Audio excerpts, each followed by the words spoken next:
Hello dear, how are you? कैसे हो आप? आई थिंक कि रिडम्पशन ऑफ डिबेंचर्स में हम लोग जो टर्म्स एंड कंडीशन, जैसे कि उसकी अकाउंटिंग ट्रीटमेंट, डिबेंचर्स के रिडम्पशन के लिए जो अकाउंटिंग ट्रीटमेंट होता है, फर्स्टली यदि वो शेयर्स को सॉरी डिबेंचर्स को इशू के टाइम ही यदि ये कंडीशंस पहले ही बना दिया जाए, इट मीन कि आप लिखेंगे हमारे साथ accounting records for issue of debenture issue of debentures considering terms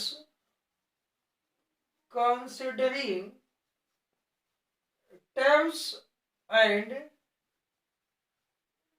conditions of redemption of debenture. Now dear, हम लोग आज इस पे बात किया जाएगा कि देखो, डिबेंचर को इशू के समय यदि टर्म्स एंड कंडीशंस आपको दे दे कि आपका debentures at premium and at discount issue हो सकता है। चलो, मैंने बात किया, मैं यहां यदि लिखूं इशू ऑफ डिबेंचर एक साइड में, और मैंने टर्म्स एंड कंडीशन में लिख दिया कि इशू ऑफ डिबेंचर, और मैं यहां लिखूं रिडेम्पशन ऑफ डिबेंचर। और ध्यान देना कि ऊपर लिखूं मैं कि issue at par and redemption eight पर। बहुत सिंपल है कि मैंने आपसे अपनी पिछली क्लासेस में ये बात किया कि debenture can be issue at par premium and discount and redeem at par and premium. अच्छा, एक बात बताओ, आपको डिबेंचर का पेमेंट मैच्योरिटी पे लेना हो तो डिस्काउंट पे लोगे क्या? आई थिंक कि नहीं लोगे। जैसे कि आपने कहा कि इशू एट पर हो सकता है, इशू एट प्रीमियम हो सकता है एंड इशू एट डिस्काउंट हो सकता है।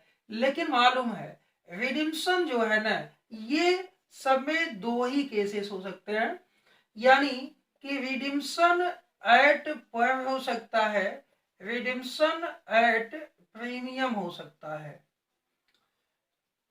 रिडिम्पशन एट पर हो सकता है एंड रिडिम्पशन एट प्रीमियम हो सकता है। यहां भी रिडिम्पशन एट पर हो सकता है एंड रिडिम्पशन एट प्रीमियम हो सकता है। यानी ध्यान दो, issue at par redemption at premium eight पर, issue at par and redemption at premium, यानी कि कुल मिला जुला के हमारे 6 केसेस बनेंगे कि पहला issue at par redemption at par एक case, issue at par redemption at premium 2 case, issue at premium redemption at par 3 case, issue at premium redemption at premium fourth case, issue at discount redemption at par fifth case, issue at discount redemption at premium sixth case. ये 6 cases में IDF बनेंगे। यानी कि discount पर redemption अमूमन नहीं होता है बिफोर मैच्योरिटी। कोई भी डिवेंचर होल्डर्स पेमेंट को बिफोर मैच्योरिटी यदि लेगा तो डिस्काउंट हो सकता है, लेकिन अगर आफ्टर मैच्योरिटी है तो कोई भी डिस्काउंट पर पेमेंट नहीं ले सकता। आप खुद सोचो कि यदि आपको डिस्काउंट पर पेमेंट्स लेना हो तो आप लोगे कोई भी अमाउंट पेमेंट्स के?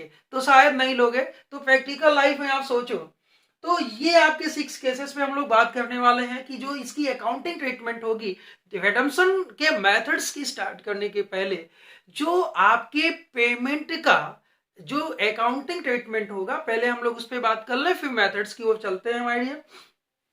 तो देखो, बहुत साफ है कि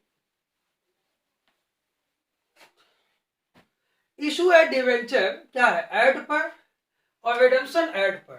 तो इशू करोगे तो शायद आप ये एंट्री लिखोगे, bank account debit to debenture या percentage debenture application and allotment account being amount of debenture received, आपने पा लिया। और इस पैसे को आप कैपिटल अकाउंट में ट्रांसफर कर लो, तो लिखेंगे debenture percentage debentures application and allotment account debit. मान लो 100 में आपने इशू किया, 100 के फिगर पे मैं लेके चल रहा हूं टू परसेंटेज डिबेंचर अकाउंट, 100 रुपए issue at par and redeemable eight पर। नाउ डियर, मैंने मेथड्स की अपनी पिछली क्लासेस में आपसे बात की, तो जो पेमेंट्स आप दोगे तो पहले ड्यू करोगे, रिडीम्पशन एट पर है तो एंट्री होगी percentage debenture holder debit to percentage debenture account debit to debenture holders account, और फिर लिखोगे बीइंग अमाउंट ड्यू, और फिर क्या किया आपने, इनको पेमेंट कर दिया। तो लिखा आपने debenture holder account debit to bank account being redemption made at par, आपका issue at par with condition redemption at premium. ये आपकी एंट्रीज आपकी ऐसे ही 100 रुपए का आपने देने का वादा किया, 100 रुपए ड्यू किया और 100 रुपए आपने रिडीम कर लिया।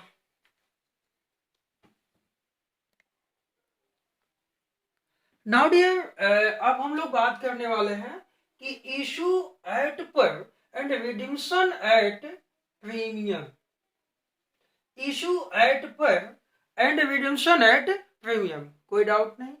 आप देखो ना, इशू एट पर कर रहे हो तो bank account debit to debenture application and allotment account, ये एंट्री तो आपको फेस करनी है, ये एंट्री क्या करनी, आपको फेस करनी। लेकिन चूंकि कंडीशंस में है तो ये देखो debenture application and allotment account debit, अब जब पेमेंट दोगे ना तो आप घाटे पे पेमेंट दोगे, और जो घाटा आपको पहले ही मालूम है तो it is loss on issue, पहले ही उसको लॉस ट्रीट कर लेंगे आप। तो यहां लिखेंगे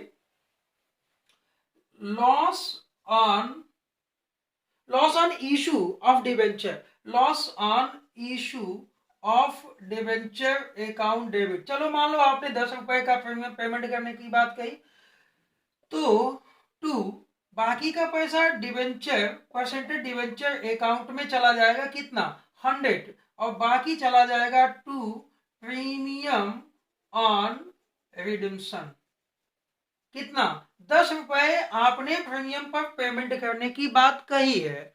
तो जो प्रीमियम पे पेमेंट आप बाद में दोगे ना, लेकिन टर्म एंड कंडीशंस में क्या है, आप उसी दिन आपको पता चल गया है कि उसका पेमेंट प्रीमियम पे करना है, तो 10 रुपए का आज ही घाटा कंसीडर कर लेंगे, यानी लॉस कंसीडर कर लेंगे, और उसको पीएल अकाउंट से हम इसको loss on issue of debentures account में ट्रांसफर कर लेंगे, और ये पैसा हम ट्रांसफर कर लेंगे टू प्रीमियम ऑन रिडेम्पशन। अच्छा, अब हम रिडेम्पशन की ओर आते हैं, तो debenture account debit to debenture holder, और ये जो प्रीमियम था ना, ये जो प्रीमियम था ना, यहां पे डेबिट हो जाएगा, तो यहां लिख लेंगे premium on redemption of debenture account debit, कितने से 10 रुपए से, और किसे देना है तो टू डिबेंचर होल्डर्स अकाउंट, कितना देना 110।